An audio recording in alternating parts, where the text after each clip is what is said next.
옥중에서 어떻게 포기 못한 다단계,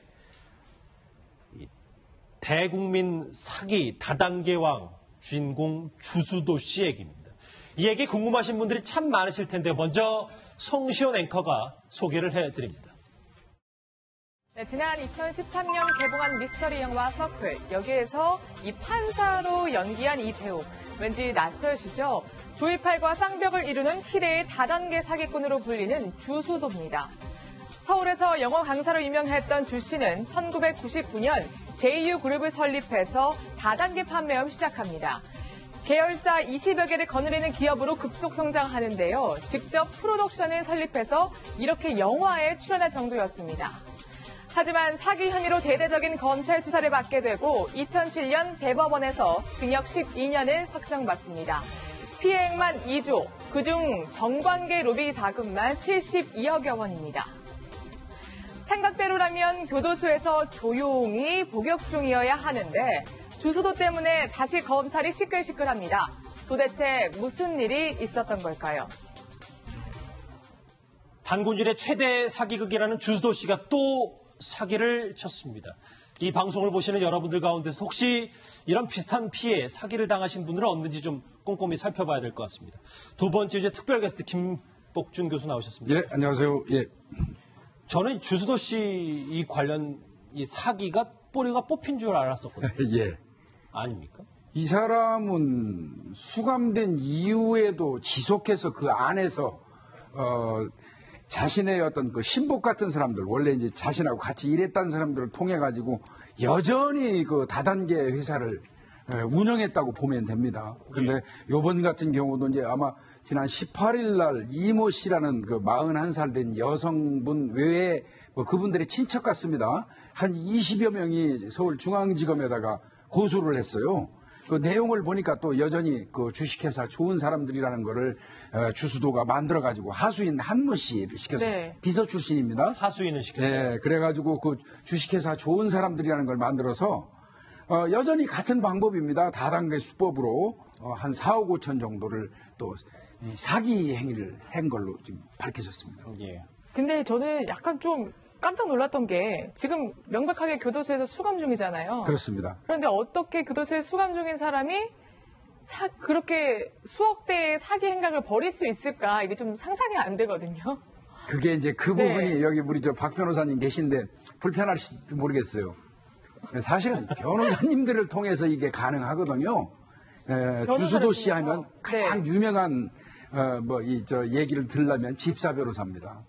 집사 변호사라고 그러면 원래 본인의 사건 사고 관련해 가지고 물어보는 게 아니라 하루 종일 들어와 가지고 처음부터 끝까지 그 사람하고 접견실에 앉아 있으면서 네. 면회주는 접견하는 형태로 시간을 때우게 해주는 거예요. 밥 시간에만 되면 이제 들어갔다 나와서 또 그 사람하고 접견하고 그 과정에서 변호인을 통해 가지고 자신들이 하수인하고 연락이 닿을 수 있도록 교통시키면서 충분히 이게 가능했던 겁니다. 조정을 한다는 말입니까?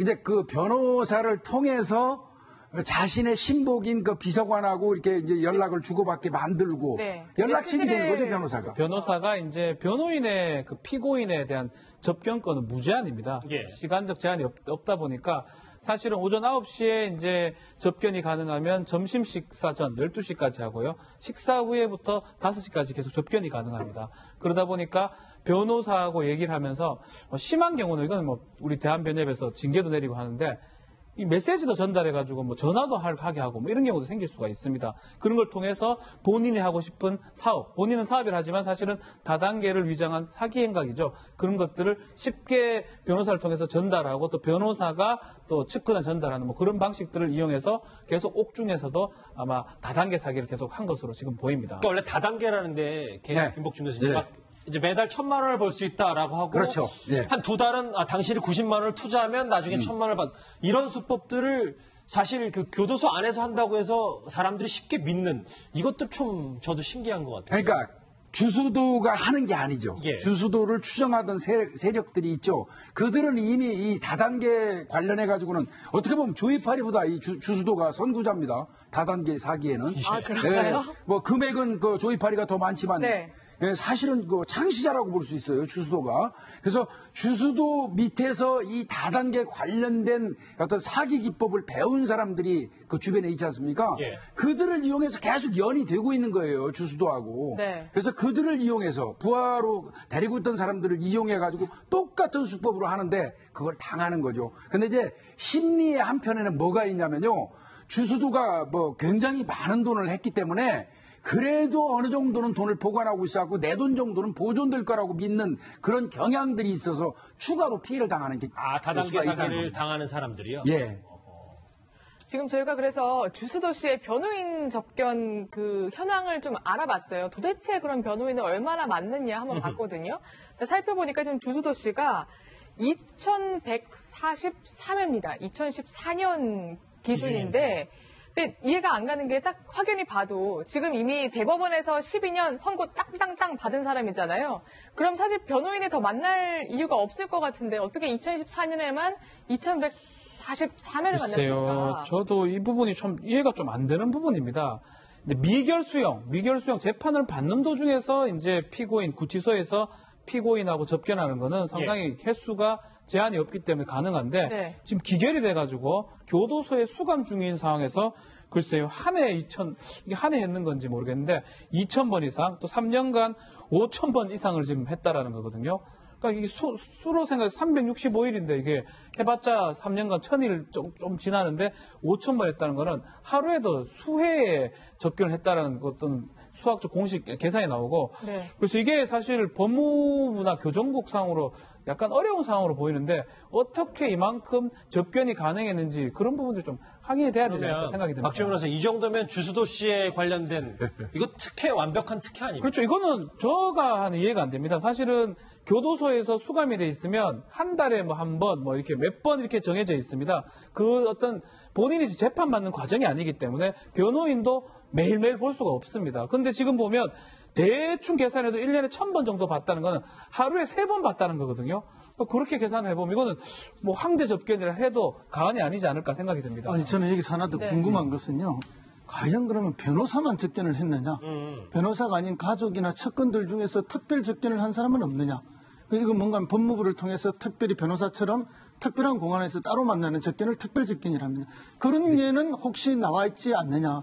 만약에 변호사를 통해서만 그런 업무 지시나 의견 교환이 과연 있었겠느냐? 실제 이런 당사자들하고 특별히 몇 번 그렇게 왜냐하면 이런 사업을 하고 이런 역할을 하는 사람들이 로비력이 굉장히 또 뛰어납니다. 그렇겠죠. 이런 속에서 어떤 또 다른 불합리하고 부조리한 면이 없었는지 한번 이거 챙겨봐야 될 내용이다. 그런 느낌이 듭니다. 제가 현직에 있을 때요. 사실은 그 특별면에 관련해가지고 제보를 엄청 많이 들었어요. 아, 그러세요? 그래서 네.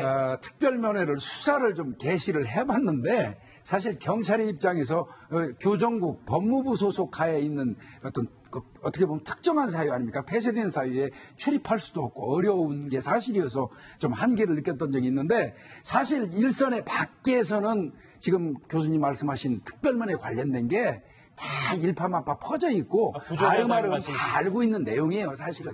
네.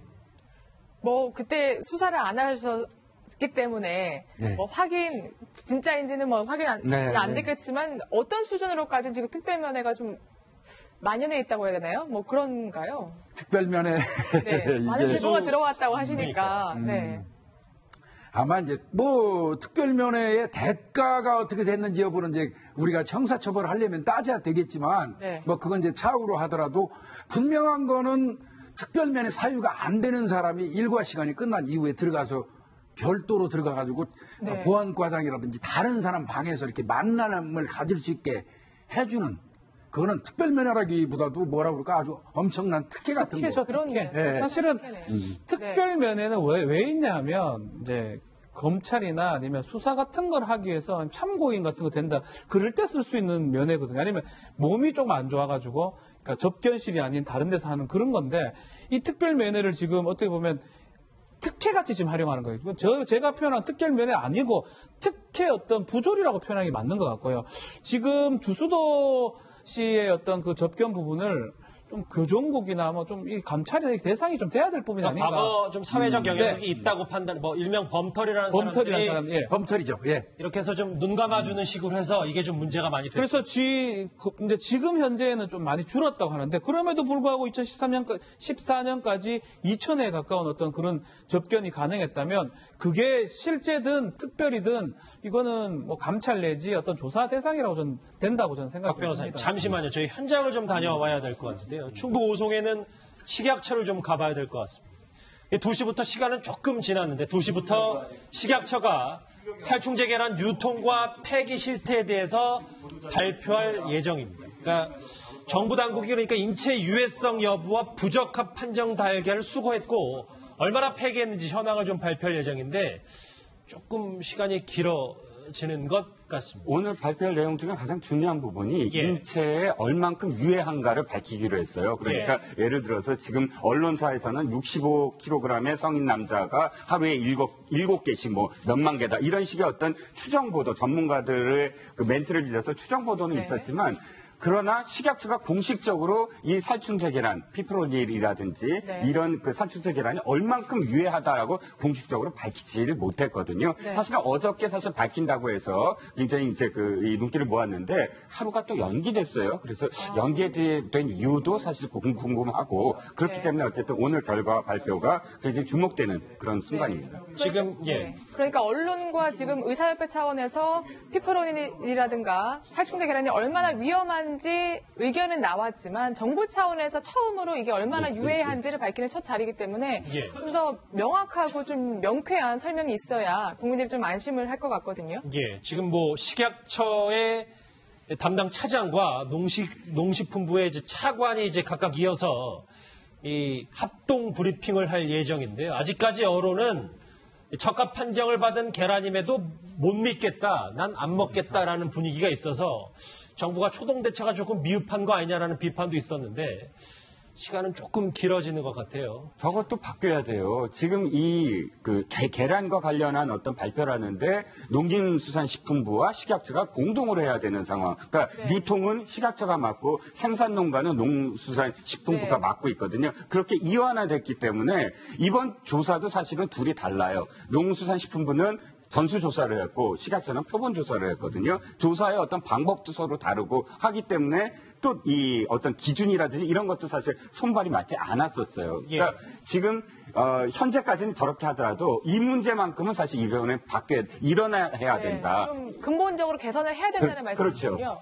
식품의약품안전처와 농림축산식품부의 합동브리핑 2시부터 이어질 예정이었는데 잠시 좀 늦어지고 있습니다. 뭐 오전에도 이제 어디가 먼저 발표를 하느냐, 어떤 내용을 발표하느냐를 갖고 이제 설왕설래가 조금 있었는데 허성무 소장님, 계란 얘기 좀 나온 김에 야당에서 그 류영진 식약처장 해임에 대해서 해임을 요구하고 있거든요. 그런데 또 여권에서는 이게 또 박근혜 정부 때부터 이어온 적폐다, 이 살충제 계란도 그게 다 이어져서 나온 거다. 정치권에서 이런 싸움 국민들이 바라는 건 하나도 없지 않습니까? 그렇습니다. 그런데 저는 뭐 두 정권 다 책임이 있다. 물론 전 정권에 조금 더 책임이 있다고 봅니다. 그러나 뭐 현 정권은 어쨌든 정권을 진 자는 무한 책임을 느껴야 되기 때문에 현 정권도 뭐 그 책임에서 벗어날 수는 없다고 봅니다. 그런데 이제 작년 국회에서 지적이 있고 올 초에서도 지적이 있었던 것으로 그렇게 압니다. 그러면 이제 전 정권에서 두 번, 세 번의 지적이 있었고 그래서 식약처가 거기에 대한 대응 방안까지 만들었는데 시행을 안 하고 있었다는 거 아닙니까? 그럼 시행을 안 한 이후에는 또 청와대에 어떤 민정실의 작용이 있었다는 지금 이야기까지 나오고 있거든요. 그런 면에서 보면 전 정부도 책임을 져야 되는 것은 맞습니다. 그럼에도 불구하고 이 문제가 본격 불거진 거는 현 정부에서 또 불거진 거 아닙니까? 그러면은 현 식약처장이 이 부분에 잘 대처해야 되는 게 맞죠. 그런데 대처를 잘 못한 게 있습니다. 그렇기 때문에 그 부분은 당연히 지적을 받아야 되죠. 다만 저는 여기서 하나, 왜 그러면 식약처장이 잘 대처하도록 식약처 공무원들은 보좌를 잘 못했을까? 작년과 올 초에 국회에서 스토리를 다 알고 있으면서 그런 부분들을 처장한테 잘 대응하도록 보좌하지 못한 또 다른 그 기관 내부의 어떤 소통의 문제는 있지 않았을까 하는 그런 생각이 들고요. 그 부분에 대해서는 지금 처장을 맡고 있는 어쨌든 그 조직의 책임자로서 유 처장이 한번 자기 조직을 식약처장이요? 찬찬히 아마 이렇게 자기 조직 자체를 점검해보는 그런 기회를 가지는 것이 맞다고 봅니다. 박지원 브리핑 관련해서 사실 국민들이 더 혼란스러운 부분이 있어요. 농축산부에서 브리핑할 때 항상 막 틀리기도 하고 딴소리 하기도 하고 그래서 요번에 브리핑을 조금 늦게 해도 좋으니까 국민들이 봤을 때 딱 들었을 때 이해할 수 있는 브리핑이 돼야 되거든요. 네. 국민들도 전문가가 아닌데 우리가 농축산부나 식약처를 전문가로 믿고 그 브리핑만 보고 알 수 있도록 이렇게 좀 돼야 되는데 사실 본인들도 모르고 발표하는 모습을 제가 그런 느낌이 들기 때문에 국민들이 더 못 믿고 우왕좌왕하는 모습이 요번 좀 발표 때는 좀 더 꼼꼼하게 발표가 됐으면 좋겠습니다. 예정된 시간이 2시였는데 살충제 계란 전수조사 관련 브리핑이 좀 늦어지고 있습니다. 이 단상에 올라와서 이제 해당 담당자가 이제 얘기를 하는 대로 저희가 한번 현장을 연결해 보겠습니다. 주수도 씨 얘기는 좀 마무리를 해야 되니까요. 저 이종우 실장님. 네. 저 옥중에서 계속 사기극을 벌이는 이유에 대해서 많이 궁금하니까 주수도 씨는 옥중에서 이런 얘기를 하더라고요. 내가 제휴 피해자들, 이제 본인 회사 피해자들을 보상해주고 거액의 소득을 가질 수 있게 만들어서 내 무죄를 밝히겠다.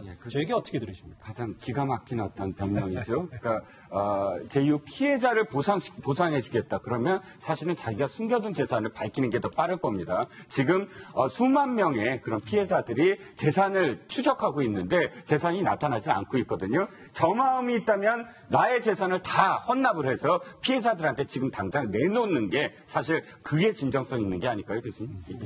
주수도 씨가 저지른 다단계 사기는 여러분들은 아시는 것처럼 수많은 서민 피해자들을 낳았습니다. 피해자들의 목소리 한번 듣고 오겠습니다. 집사람이 했는데 뭐 나하고 말을 안 했지. 얼마나 했느냐 해도 뭐 답도 안 하고 아예 얘기도 안 합니다. 들고 들어갔으니까 뭐 지랄을 해야 되고. 사람들이 한번 피해를 보면 발을 빼야지 한다. 언제 생각날지 안 나타났어요. 네, 이렇게 피해자들이 어마어마했는데 사실 조이팔 사건의 원조가 주수도 씨잖아요. 맞습니다. 그 인생 내력이라고 하나요? 그 예, 예. 스토리들을 예전에도 인터뷰를 많이 했던데 네. 정말 그 일반 좀 사람들이라면 좀 혹하게끔 거의 드라마틱하더라고요. 인생 자체가. 이분이 아마 울산에서 이제 좀 가난한 집안에서 태어났던 것 같습니다. 그래가지고 이제 검정고시로 학교를 나온 걸로 알고 있는데 뭐 네. 본인은 뭐 미국에 건너가가지고 뭐 퍼시픽 대학을 졸업했다 이렇게 뭐 주장을 하고 있지만 확인된 바가 없어요. 번번이 죄송합니다. 아, 예. 전수조사 결과가 지금 브리핑을 하니까요. 예. 저희 같이 한번 들어보시죠.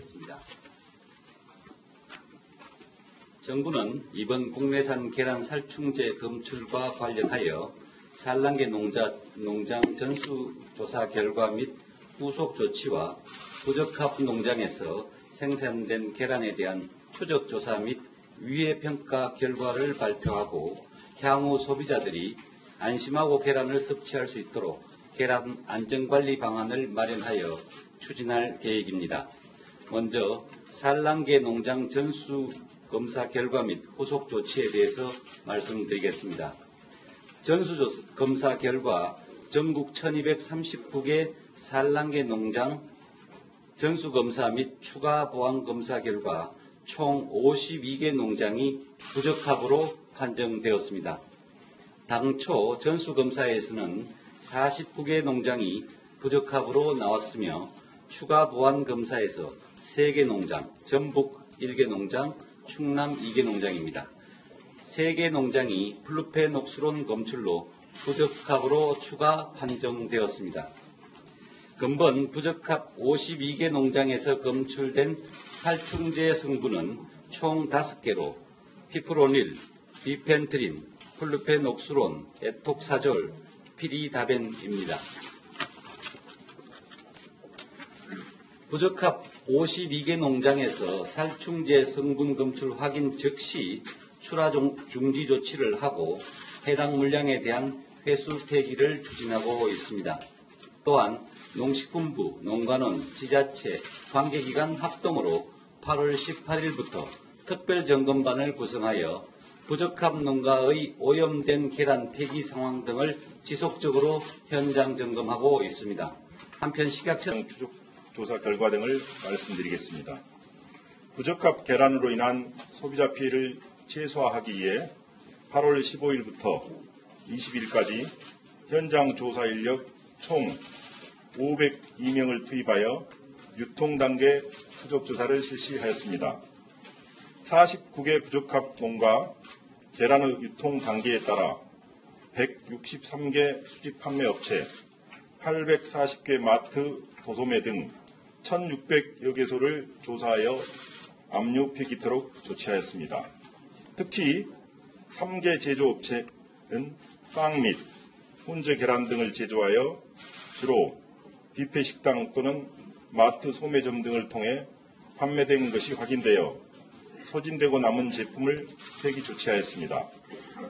아울러 부적합 계란은 학교 급식소로 납품되지 않은 것으로 조사되었으며 정부의 부적한 계란 보도 이후 교육 당국이 신속히 계란 및 그 가공물 급식 원료로 사용하지 않도록 조치한 결과로 파악되고 있습니다. 유통과정 추적조사 중 7개 농장의 난각 표시 정보가 이미 발표된 내용과 일부 네, 다시 스튜디오로 돌아오겠습니다. 살충제 계란 관련 브리핑 핵심은 어느 정도 나온 것 같아서요. 제가 좀 정리를 해봐야 될 것 같습니다.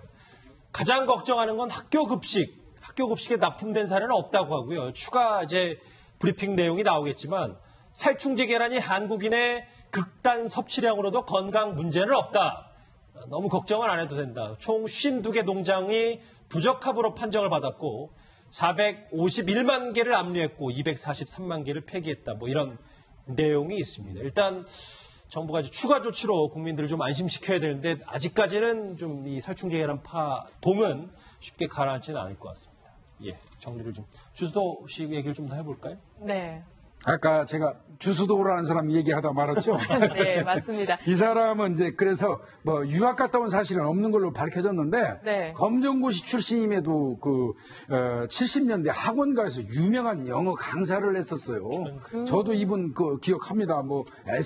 같은 영어 학원이었는데요. 네. 그리고 1999년도에 JU라는 다단계 회사를 설립을 해가지고 2006년부터 2007년까지 9만 3천 명을 대상으로 해갖고 2조 1천억 원을 가로챈. 예, 그때 유명했던 게 정관계까지 로비를 해가지고 로비 금액만 72억이 나왔었죠. 예, 그랬던 사람입니다. 이게 아주 머리는 좋은 것 같습니다. 이게 사기 수법 뛰어나다 사업수완이 보니까. 그렇게 좋다고 하더라고요. 예.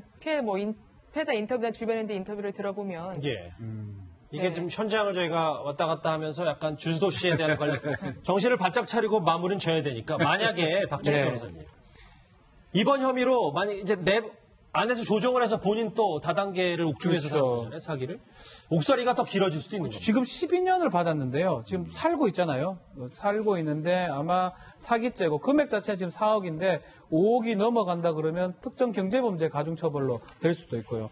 그렇게 된다면 형이 또 플러스가 될 겁니다. 아마 주수도 씨는 본인은 자꾸 언다 그러지만 숨겨뒀을 겁니다. 돈이 사라지는 않거든요.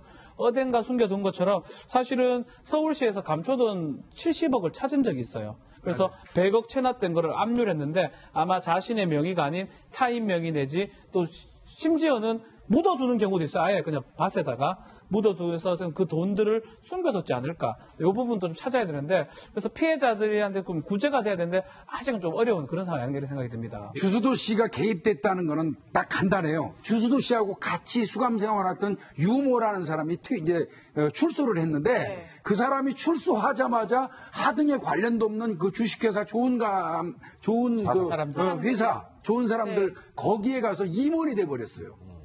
같이 수감 생활했다는 이유만으로. 그러니까 조정이 되고 있다는 얘기. 세력이 아직 계속 남아있다는 말씀이에요. 여러분들도 이 진화하는 다단계 사기 주목해서 조심하셔야 되겠습니다. 두 번째 특별 게스트 김복준 교수님과는 여기서 인사를 드리겠습니다. 고맙습니다. 고맙습니다. 감사합니다.